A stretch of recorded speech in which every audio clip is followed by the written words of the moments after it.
Nakatildaw na ba mo og tinai sa manok nga giprito gamit ang Jack Daniels? Kung wala pa, tan-awan ng video. A day in my life as a Doraemon nga naabot sa Minglanilla. So for today's video, ang mahiwagang mensahe!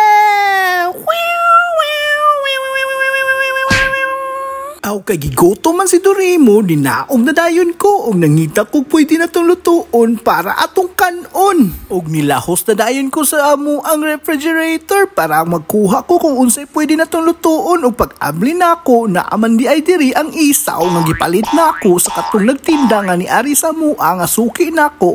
Sumauto kanina lang atong hulutuon. Nagunahon ako kung unsa ang puntahe nga atong lutuon kay kanilaging tinai sa manok or isaw. Kuti kay nilutuon kay daghan pa kaayo nig iats nga angay tangtangon. Ato na lang ning prituhon og before na to siya prituhon, ato sa ning pabukalan og while naghuwata nga mubuka lang atong isaw or tinai sa manok, magkuha na lang sa patis og suka kay atuan na yung himuon ang atuang sawsawan nga daghan og bombay kay hapit na guni maluto ang atong isaw or tinai sa manok. Og kinibukal naman ato na dayong gihaon og atong hiugasan para mabugnaw og ako na dayong gigunting-gunting gitunga nako para matangtang og dali ra makuha ang mga iats ani nga namilit og ako na dayong gihugasan og atong pangwaon ng mga iats og gihugasan nako ka 2 milyon.